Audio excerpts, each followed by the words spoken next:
Hello friends, welcome to my channel. এখন এই ভিডিওতে দুটো টিজার নিয়ে কথা বলবো। ফার্স্ট হলো সুরিয়া স্টার ফিল্ম কাঙ্গুবার টিজার নিয়ে। তো যেটা প্রপার একটা টিজার বলা যায় না, গ্লিমস ভিডিও বলা যায়, যেখানে আমরা কোনো রকম ডায়লগ শুনতে পাই না, শুধুমাত্র সুরিয়া এবং ববি দেওয়ালের ফেস আপ কিছুটা ঝলক তাদের দেখতে পাই। এবং সেই টিজারটা সত্যি বলতে দারুণ লাগছে।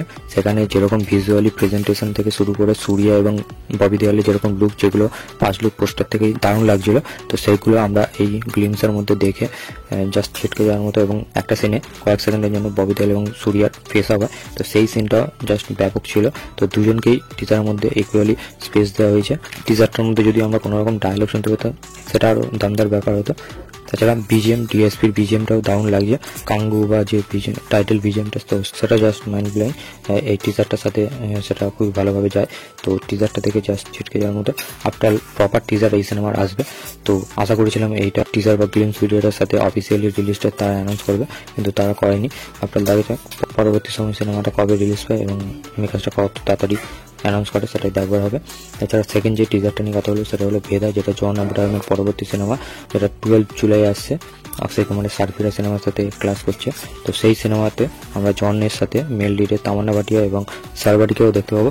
তো এখানে মেনলি সারবাড়ি জনের কোনো স্টুডেন্ট কিংবা জনের বোনের ক্যারেক্টার প্লে করছে, এরকমটা হতে পারে। টিজারটা যেরকম মেকিং হয়েছে বা ওভারঅল যেরকম টিজারটা দেখে গল্পের আন্দাজ পাওয়া যাচ্ছে, সেটা দেখে তো ভালো লাগছে।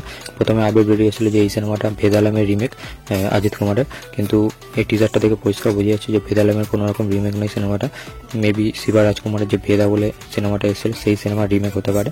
সেই সিনেমাতে এরকম ধরনেরই কিছু কনসেপ্ট ছিল।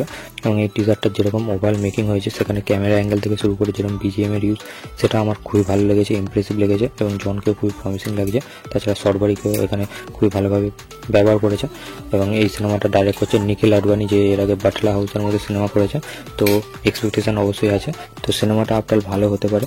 সিনেমাটার টিজার দেখে তো প্রমিসিং লাগছে, দেখা যাক সিনেমার ট্রেলারটা কতটা কি ইমপ্রেস করতে পারে এবং সিনেমাটা আফটার হয় কেমন। তো এটাই আমার ওভারঅল ওপিনিয়ন এই দুটো টিজার নিয়ে। আপনারা যারা দেখেছেন তাদের কেমন লেগেছে অবশ্যই কমেন্ট করে জানাবেন। আমার এই ভিডিওটা ভালো লাগলে লাইক করবেন, শেয়ার করবেন। চ্যানেল নতুন হলে চ্যানেলটিকে অবশ্যই সাবস্ক্রাইব করে দিবেন। Till then, by.